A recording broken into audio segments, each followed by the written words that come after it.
Hi everybody and welcome to week 2 of beads, metal, fibre, bling, felt and all that kind of stuff with Poetspice.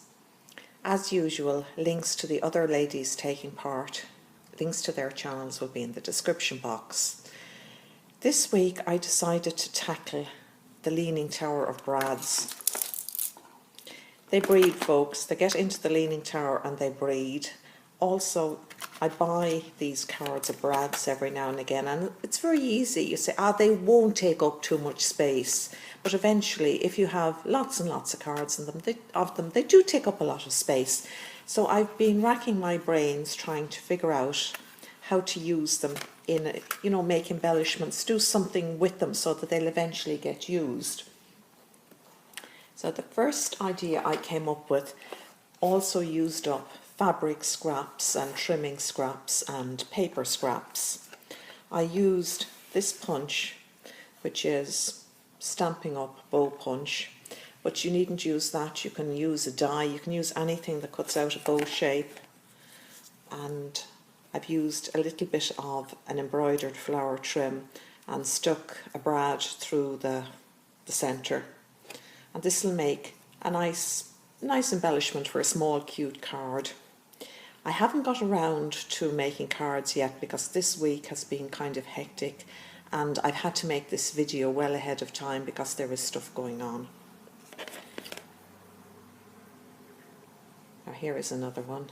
They're little scraps of lace and a scrap of daisy trimming with the brad in the centre. The same idea again, just the brad holding everything in place. This time I've used felt instead of paper to back it, and I've used a gold lace flower, a little bit of trimming and a spotty brad in the centre. Very easy to assemble once you literally pick up the stuff you have lying around the craft table. Well, if you have a craft table like mine, you do. Another one, same idea. Pink version this time. Kind of a flower brad in the middle, matches the flower. Little bit of pink scrap lace. The pink scrap lace again, yellow braid or a yellow brad.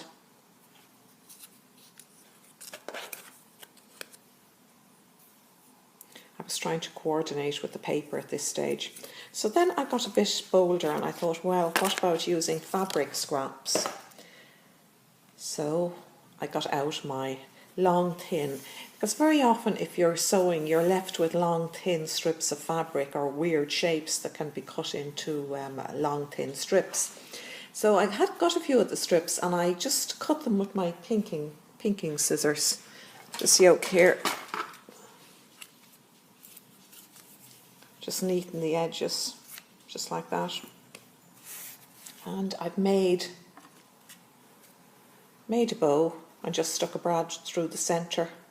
I know you've all probably done this before, but I haven't seen them being used on cards or on, projects recently. So it's just very handy, very quick way of getting rid of a few brads. All you do is you get basically make it into a bow. And that's my dog whinging in the background because he wants me to talk to him. Just make it into a bow, and to make the hole for the brad I get a big darning needle, big ignorant looking thing, and stick it through the middle and then make a hole and then stick the brad through it. Very easy, no panic. Like this one here. I think we'll give it one of the grey brads, one of these ones.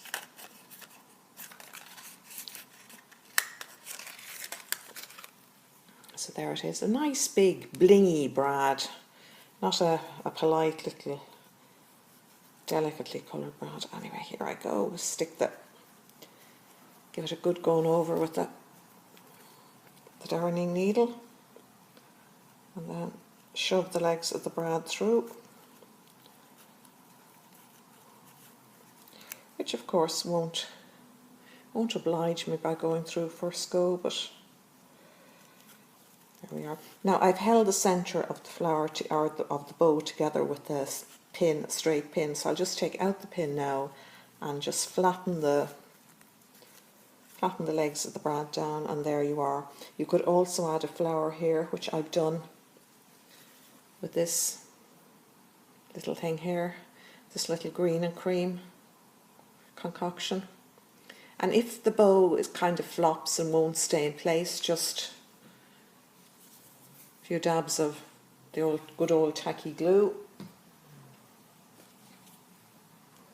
That's a nice one now. That's made with the Tim Holtz fabric, literally a scrap of the Tim Holtz fabric. That fabric is so dear that I would use every single scrap of it. So there we are. That can be added to a card, or it could be added to a wreath or any kind of a shabby chic project. I've used my crochet flowers and those two bows, but if you don't crochet, you can either buy crochet flowers or you can just cut a crochet flower out of a doily or something. There's no excuse.